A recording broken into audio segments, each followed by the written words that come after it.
Is up, my fellow Shield Brothers? It's the Shield Brother here for the History Armada with a special Memorial Day episode.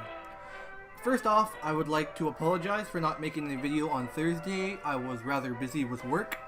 That might happen time to time this summer with summer activities and work. I apologize for that.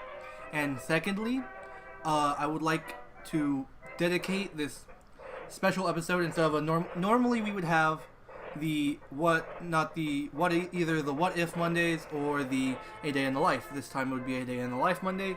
However, this Monday is Memorial Day, so I would like to make a special episode and dedicate it to all those who have served and fallen in the service of the armed services for not only America but all over the world. So let's get started. First off, what is it? Memorial Day is an American holiday observed on the last Monday of May, honoring the men and women who died while serving in the U.S. military. Memorial Day 2018 occurs on Monday, the May 28th, which is today. Originally known as Decoration Day, it originated in the years following the Civil War and became an official federal holiday in 1971. Many Americans observe Memorial Day by visiting cemeteries or memorials, holding family gatherings, and participating in parades. Unofficially, it also marks the beginning of the summer season. But that's a lot less important than the service of the men and women for this country. The origins. Americans embraced the notion of a Decoration Day. Immediately, they were in love with this. The first year, more than 27 states held some sort of ceremony, with more than 5,000 people in attendance at a ceremony in Arlington National Cemetery alone. By 1890, every former state of the Union had adopted it as an official holiday. But for more than 50 years, the holiday was used to commemorate those killed in just the Civil War. Only the Civil War, not other conflicts. Not in any other American conflict. It wasn't until America's entry into World War I that the tradition was expanded to include those killed and injured in other wars. Including all wars, actually. And Memorial Day was not officially recognized nationwide until the 1970s, a very long time to wait, with America deeply embroiled in the Vietnam War when this came to be. So, there are a lot of American conflicts. Whether you support them or not, a lot of men and women have died in service of this country. From the colonial wars to the War of Independence with George Washington and the other founding fathers.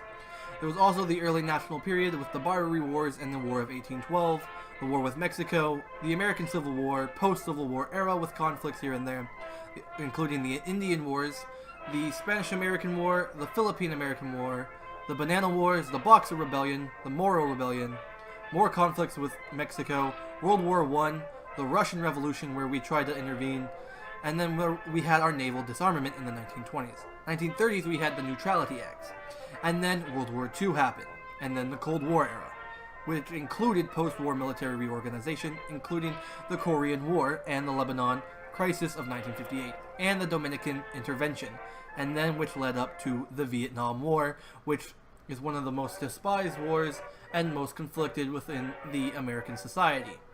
We also interfered in Grenada, Beirut, Libya, and Panama, and there was also the post-Cold War era from 1991 to 2001. The Persian Gulf War, Somalia, Haiti, Yugoslavia, and the war on terrorism, including Afghanistan and Iraq, and the Syrian and Iraqi interventions. There are a lot of American conflicts and war from our not too long ago birth to now. We have acted as world police, we have fought our own wars against brother, our war of independence, and then trying to prevent terrorism, and then lending a helping hand to smaller nations and other nations, including conflicts such as World War I and World War II. There's a lot of deep-bedded resentment in some of these, but there's also a lot of rich history and sacrifice within this topic. In these American conflicts, it's embodied in so much history, not only for just America, but for the world. And that leads to the American Armed Services. There are the Army, the Marine Corps, the Navy, the Air Force, and Coast Guard, each serving and protecting America in its own special way, often working together for the good of the nation.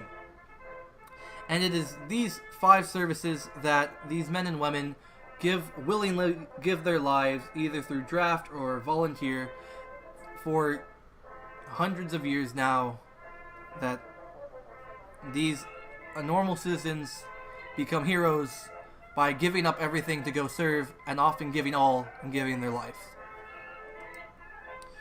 As John F. Kennedy said, as we express our gratitude, we must never forget that the highest appreciation is not to utter the words, but to live by them. And with this, I would like to stand and say thank you to all veterans, Civil War veterans, the colonial veterans, the Vietnam veterans, all veterans of any conflict in American history. We must remember and say a prayer to whatever power you believe in, and thank them that there are men and women, not only in America, but in other countries, that would lay down their lives for nations they love. And it is with this message that the Shield Brother says goodbye, and I'll catch y'all next time.